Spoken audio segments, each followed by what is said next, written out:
Welcome back to the Convo Couch, everyone. Pasta Jardula here. I'm Fiorella. Johnny Sue on the ones and twos, and we brought you a special guest today. That beautiful Biden speech, we needed somebody to come back and give us their opinions on it. So we got the best. We got James Dean Dore here with us today. Jimmy, how you doing? I'm doing great. How about you? We're doing great here. We just woke up with some nice coffee, some nice Joe, and nice Joe? With some nice Joe times two, Biden and this one, this good stuff like that. But he gave a speech today, and he concentrated on unity. And we just wanted to get your thoughts on Joe Biden's call for unity. Go ahead. It was that was one of the more emptier speeches than normal, wasn't it? Yeah. Wasn't it? Seriously. Yes. First of all, Joe Biden, he always has that look on his face like he just smelled something horrible. He's like, come on, man. He's always got that look on his face like he just smelled shit.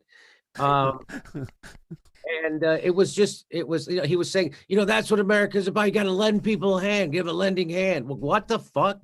And he would say, we're going to bring the people together. How are you going to do that? So he would say, people are worried about their mortgages. People are worried about paying their bills, their health care.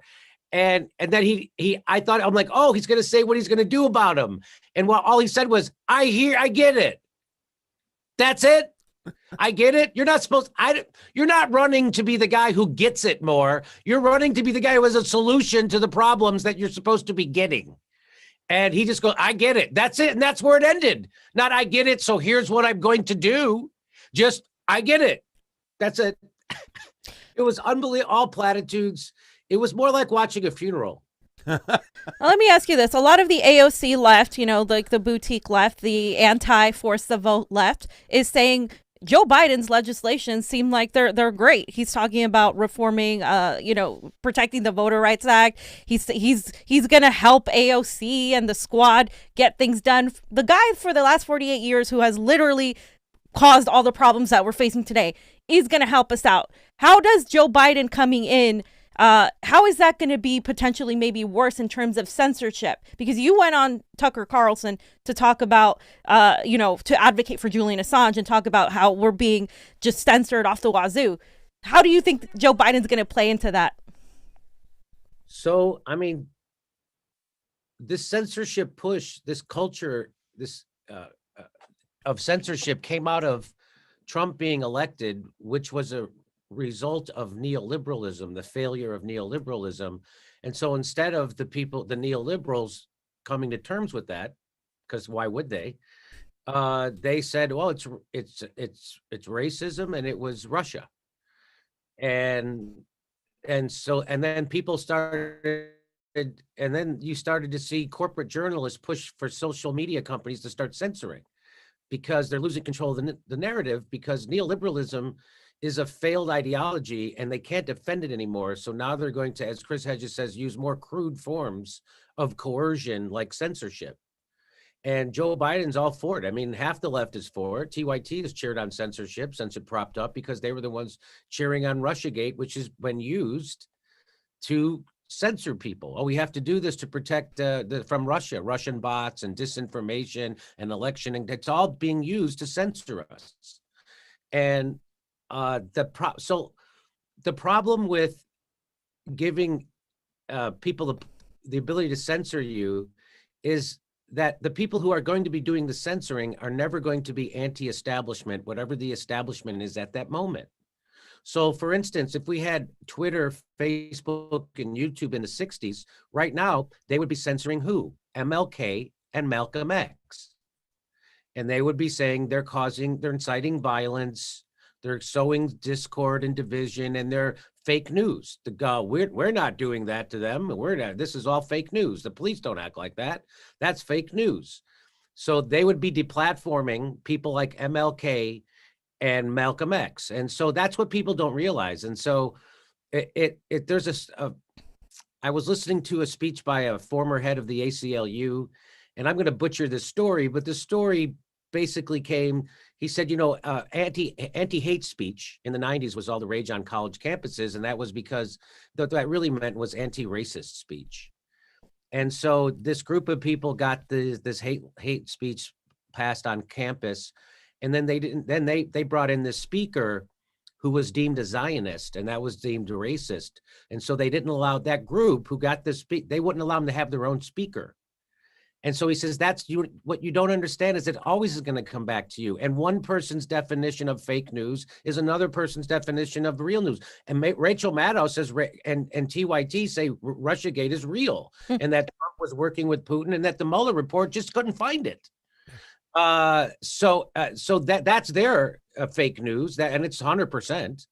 And so let's remember what Noam Chomsky taught us, that the MSNBC, CNN, the New York Times, and the Washington Post, and the USA Today, they're not there to give you the news. Their first job, their number one objective is to manufacture consent for the establishment.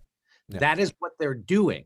And that's why people like Glenn Greenwald don't get invited on MSNBC anymore. That's why he has to leave his own publication that he started based on his own reputation, because censorship is now all the rage, because neoliberalism can't be defended anymore. Yeah. I think also, too, to add, not only would they be censoring Martin Luther King Jr. and Malcolm X, they'd also be censoring our guy, Fred Hampton, from your home state in Illinois over there, who was just amazing in bringing people together. But let's stay on that topic right now, because inside of Joe Biden's speech, he did also mention domestic terrorism. And that really does scare the living hell out of me, whatnot, because it seemed like when Donald Trump, when he did the stupid thing of trying to label Antifa members as a domestic terrorist, and people who wanted to tear down statues, whether you agree with them or not, they're not domestic terrorists. But now here comes the left coming back into power, and now they're starting to label people as domestic terrorists. What are your thoughts on how that can be a very serious problem for Americans going forward? Well, there's a real authoritarian streak on the left, and a big part of the left. We are seeing it over this issue, and it's, I noticed it when they turned their head over all those Facebook pages. Oh, look at the deranking of people like Chris Hedges that Google does. People don't realize that 70% of the country gets their news from Google or Facebook. So that's really dangerous. We have monopolistic power over the flow of information and news in America that's being controlled by just a handful of Silicon Valley billionaires. And they also control, and they're all very pro-censorship, right? So Joe Biden's administration is filled with people from Silicon Valley, and they're all very pro-censorship. They're all very authoritarian. And again, it's the same people who are pushing Russiagate are very cool with censorship. So the price of liberty is eternal vigilance. And just like I didn't expect McCarthyism to come from the left. Again, if it was going to come back around, I never thought it was going to come from the left. It did. And here censorship is coming back around, and it's coming back around from the left. And why are people like the Squad screaming so much for censorship in favor of it? Because they need to get you outraged about anything except the fact that they're not fighting for you. And they're not fighting for you. And that's patently obvious. They're excellent tweeters. And you don't have to, because they don't take corporate money, that doesn't mean they're not selling you out. That's a semantic bullshit game. It doesn't matter. It's just like politics. It doesn't matter how the sausage is made. It's just the sausage. So if they're fucking not fighting for Medicare for all and doing what they ran on because they take corporate money, it doesn't matter if they don't do that for no money. They're doing it for their own career. They're selling you out for their own celebrity and for a comfortable place in the party. And so it doesn't matter. It's the same sausage. They didn't challenge power. It doesn't matter what the fucking reason is. The only thing that matters is the end result. And not only did they not challenge power, they also lied to you about it. So these people that are still defending the Squad's action as just some kind of a misstep instead of what it is, transparent abandoning of their own campaign and campaign workers, their own followers, their own supporters, and their own philosophy, their own stated tweets, their own stated campaign commercials. They're abandoning them, and they're betraying you, and they're doing it right in your face. And any other, Marianne Williamson said basically the same thing too. And so she's not angry like me. So you got both sides of the spectrum saying that. So and here comes the censorship. Again, People who are for censorship are people who never, ever go against the grain, ever. They never stick their chin out, ever. Yeah. But, anyway, so that just keep that in mind. Yeah. So you have a lot of people on the left, quote unquote, who have been saying that you're being divisive, of course, that you have divided the left. I think the left has been divided for a long time, and now we're seeing the mask come off, who is really an anti-imperialist, who's really against censorship. And Ryan Grimm recently posted something about MPP and how force the vote was a failed strategy, how it wasn't anything to do with actually pushing a Medicare for all, but it was just a ploy to get people to leave the Democratic Party.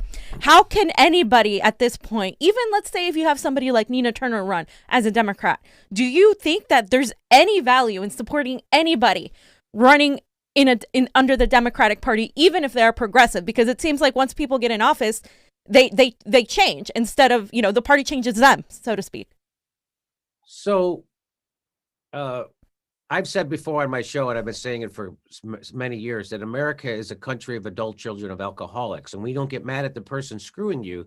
We get mad at the person who points out that this other guy's screwing you. Yeah. And so that's when people say Jimmy is dividing the left. What they mean is they're pointing out that the squad and people like AOC are not doing what they campaigned on and what they promised they would do. And that hurts their feelings. So that's causes them to have cognitive dissonance. Yeah. And so instead of being angry at me, instead of being angry at them, the people who are betraying them and betraying their own campaign promises and their own political ideology, they get mad at the person who points out that they're doing that. And so that's classic adult children of alcoholic behavior. And we're a fucking country full of them, right? The same thing was under Barack Obama. I mean, look at the people. Nobody wanted to hear that Barack Obama was a worse president than George Bush, that he took us from 2 wars to 7, that he made the banks bigger, that he kicked 5.1 million families, that he built those cages that those kids, they still won't accept that he built those cages that those kids are in. And they won't accept that he gassed immigrants. He deported more people than Donald Trump did. He deported more Mexicans than Donald Trump did by far in his first term. He dropped more bombs than George W. Bush. So they would say that that's being divisive, that people don't like to hear that. It's just like why everybody loved Glenn Greenwald when he was exposing the war crimes of the Bush administration. And then they flipped on him when he was exposing the war crimes of the Obama administration. Yeah. That's the way it goes. And there's a lot of weak, spineless, nutless wonders on the left, and a lot of them have shows.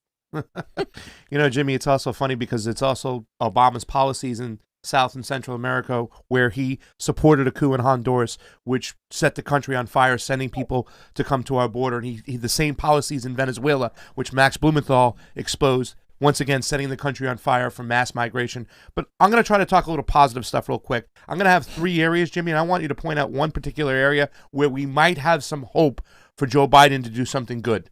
Labor, healthcare, civil liberties. Is there any one of those 3 areas that we can expect something? Or I'll throw foreign policy in there as well. Is there any one of those 4 areas that we might see something positive moving away from the Trump administration to a positive spot? Well, I don't know how you could get worse. So yeah, they're doing absolutely nothing for healthcare, the horrible foreign policy.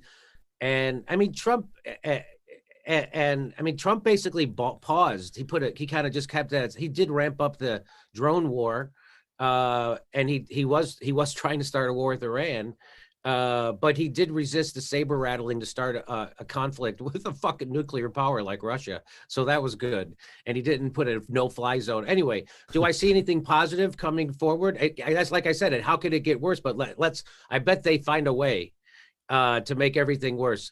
I mean, what are they going to do on healthcare? So now the squad have shifted their rhetoric from Medicare for all to healthcare. Yeah. And Bernie too. Yeah. And Bernie to go more along with the Democratic Party. Bernie said he was going to use reconciliation to get healthcare changes. And then Joe Biden said, no, I'm not going to allow him. And then Bernie said, yeah, well, I can only do what Joe Biden wants. That's what he said. We're only going to do whatever we're doing, it's going to be inside the parameters of what Joe Biden wants.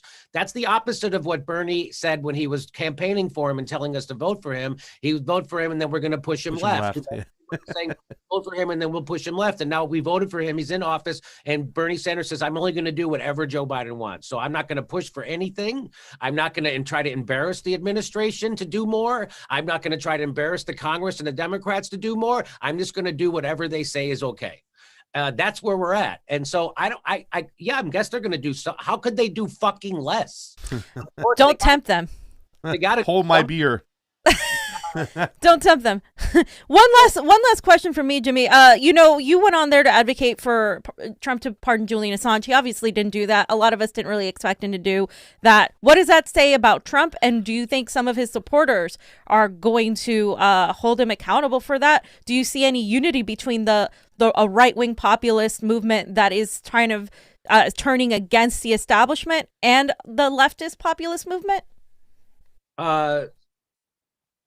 So it's funny that you see black people, Black Lives Matter, protesting all summer, and getting nothing out of it. We were told to vote for Joe Biden, who said you can't defund police and shoot him in the leg. They got nothing. They extracted absolutely zero from Joe Biden for their vote. Nothing. I mean, we all saw that interview, that Zoom they did with all the African American leaders, and Joe Biden wagged his finger and talked down to them, and there was barely a pushback. So what was the question?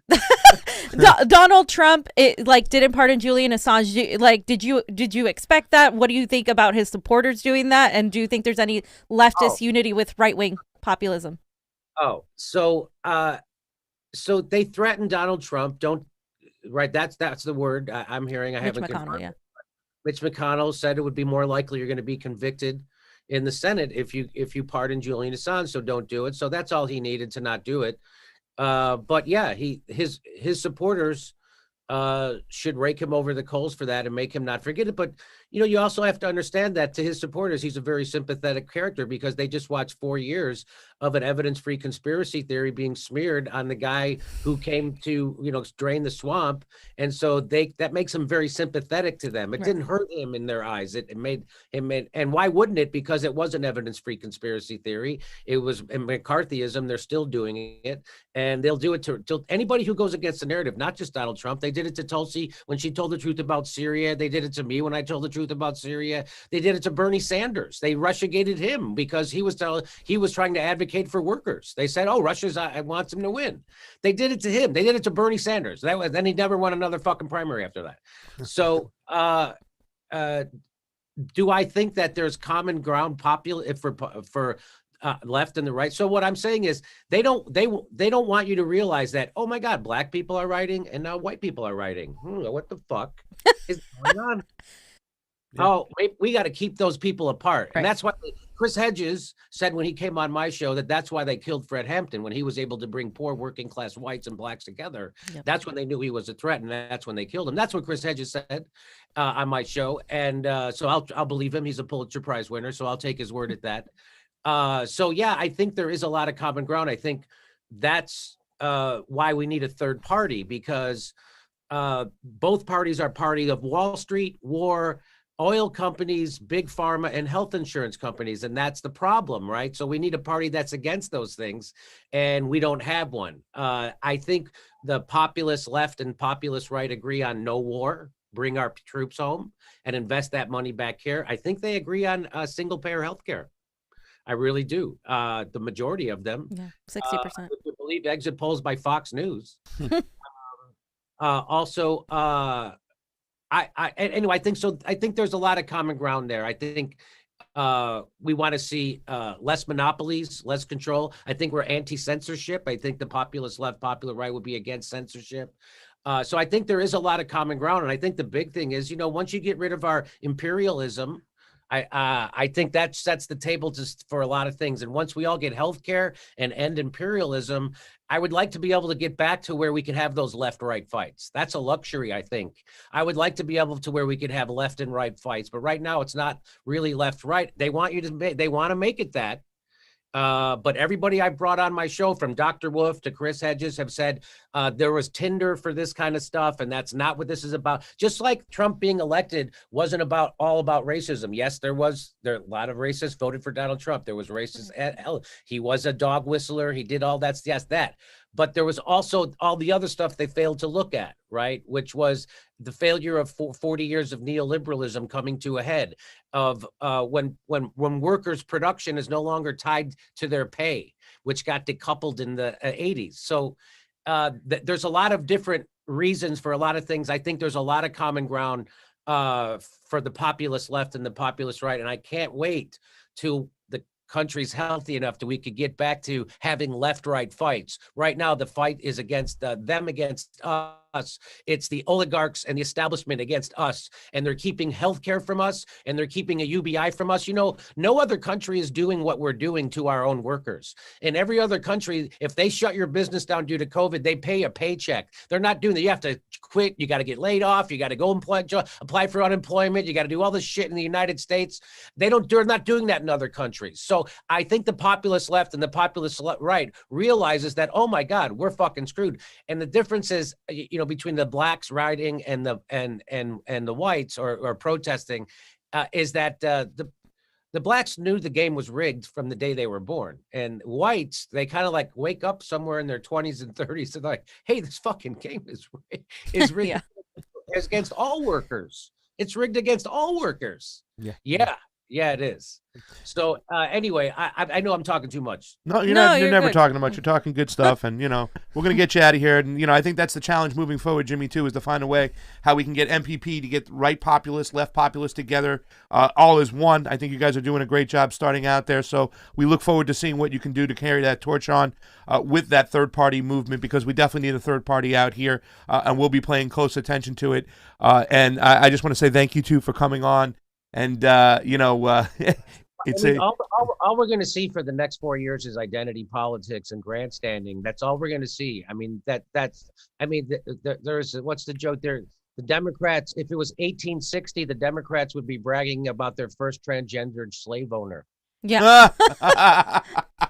Jimmy, you're That's the best. what it is. If you haven't checked out, too, at Force the Vote Fam's speech, I think you'd love it. I just want to bring it up because we went to that event. I think you did a great job with that Force the Vote. Yeah. The squad exposed themselves. AOC, I mean, seeing that tweet the next day is, oh, well, we do this to put people on record, and then you're using the same exact reason. I think you did a great job. I think it was underlooked, and we should continue to use that method moving forward. It was not a failure at all. It exposed so many people, and that was the purpose. Like the exposure, and all these little veils are falling apart, and people are noticing, and that's why they're attacking you. That's why they're attacking us. That's why they're attacking anybody that has the spine to tell the fucking truth. And so just keep doing what you're doing.